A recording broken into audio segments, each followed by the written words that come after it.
Have clipped highlights ever ruined one of your photos? Maybe more than one? Are you tired of it?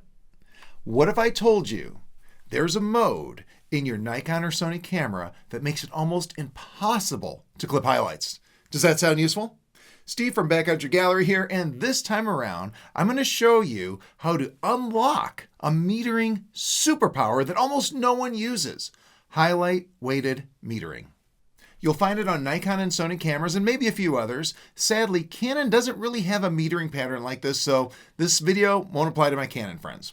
Before we jump in, a few quick notes. There are lots of ways to control exposure. We have like full manual, we have exposure compensation, and more. This video isn't meant to replace those techniques, just to add another tool that can be faster under the right conditions. Also, I'll compare this to Nikon's matrix metering and Sony's multi-metering throughout the video, but to keep it simple, we're just going to call those our normal metering modes. And instead of saying highlight weighted metering 100 times, I'm just going to shorten it to HWM. Everyone cool with that? Okay, good. Let's jump in. Highlight weighted metering, again, HWM, is basically matrix or multi-metering with a bias towards protecting highlights.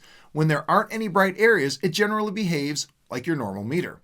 However, if there are a meaningful amount of highlights present in the scene, HWM will drop the exposure to protect them from clipping.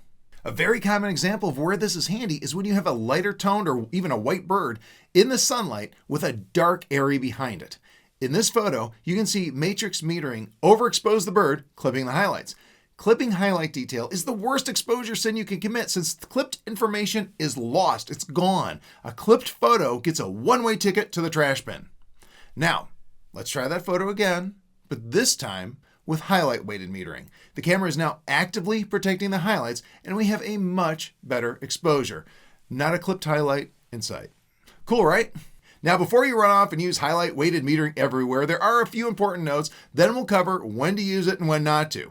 First, HWM only works if there are a meaningful amount of highlights in the frame. If your bright area is tiny, think like the white feathers on a bald eagle at 100 yards away, HWM is likely going to miss it and just meter normally. As a rule of thumb, highlight should fill at least like say 5 to 10% of the frame. The bigger the area, the bigger the highlight area, the better HWM responds to it. Oh, and a quick tip, although it's rare, there are borderline cases where the highlight detail is small and HWM isn't like fully kicking in. In those cases, you might need 1/3 of a stop of negative exposure compensation to kind of help it along, but again, pretty rare. Second, HWM can sometimes be too protective. While it may let small areas of highlights kind of ride close to clipping, if there's a large bright area in the frame, it often pulls it down towards middle tone, potentially underexposing the whole image. So you do have to watch it. Next, we'll talk about how to use it in the field, and when you should stick to normal metering. First, though, I wanted to mention that if you like tips and techniques like this, make sure you check out my camera guidebooks. I have books for the Nikon Z8, Z9, Z6 III, the Sony A1, and A1 II. These ebooks not only cover what's in this video, but also hundreds of other topics, so don't miss out. I know you're going to love them. Now, let's talk about using HWM in the field. As a rule of thumb, I switch to HWM whenever normal metering wants to clip my highlights. It's really pretty simple. You know, those times the highlight warning is flashing at you after you take a picture, or in Sony's case, when zebras are kind of crawling all over the bright areas of an image. The most common scenario is a sunlit subject against a darker background, like this one you see here. That's when normal metering loves to blow out the highlights as it attempts to bring the background up to middle tone. HWM handles it beautifully and lets me shoot without constantly messing with either manual exposure or fiddling with exposure compensation. It's also great for backlit subjects, helping to protect both the stronger areas of backlight and even rim light in some cases. In this example of a backlit spoonbill, normal metering would eagerly blow out the brighter highlight areas on the wings because of the dark background. HWM protected those highlights. Full disclosure though, it did make the image a little darker overall than what you see here, but that's an easy fix with a RAW file. Clipped highlights? Yeah, not so much. It's also helpful in mixed lighting or when the background brightness keeps changing, as long as you're okay with maybe a few minor exposure tweaks in post. For example, say you have a bird flying in and out of the sun with a mix of background tonalities. Now, you can't use manual exposure since some parts are in the sun and other parts of the scene are in shadow. I mean, which do you meter for? Using normal metering with auto exposure is also a struggle because the camera will want to overexpose the subject when darker areas of background kind of sneak into the frame as the bird flies past them. This is where HWM shines.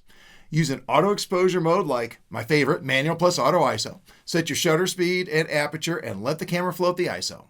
When the bird flies in and out of the sun and shadow areas, no problem. The camera adjusts the ISO for a proper brightness level and avoids clipping if those background areas are dark. When the bird is against a middle tone background, you'll get an exposure similar to normal metering. If the bird flies against a dark background, you don't have to worry about clipping since HWM is on the job. It really works well, and I use it like this all the time. Of course, sometimes the exposure is a little bit off with this kind of technique, but a quick tweak in Lightroom is all it takes to make things right. About the only place this scenario falls apart is if the bird flies up against a bright sky or a light background. HWM will really underexpose in that scenario. Still, I'd rather bring up an underexposed image in post than to clip those highlights and lose detail altogether. Which brings us to where not to use it. The best guideline here is if your regular meter would tend to underexpose a scene, steer clear of HWM because it will grossly underexpose that same scene. This is sort of obvious for something like a bird against bright white clouds, since normal metering is going to underexpose it every time. Where people tend to get into trouble with HWM is when they're using it and there are just small areas of brightness in the background that they don't notice. Take this little bear cub, for instance. At first, this looks like HWM wouldn't overreact, but think again. The area just under the green that I've circled here is at least a stop brighter than middle tone, and HWM will see that and knock the exposure down by a stop or more, causing a noticeable underexposure. This one is better shot with normal metering, and that's how I did it. Or take this giraffe. Although it looks like a fairly tame image, HWM would prioritize the brightest areas of the clouds, which are about 2 stops brighter than middle tone in the raw capture, resulting in a potential 2-stop underexposure because it's going to bring those down to middle tone. It's those little areas of brightness that will trip you up with HWM.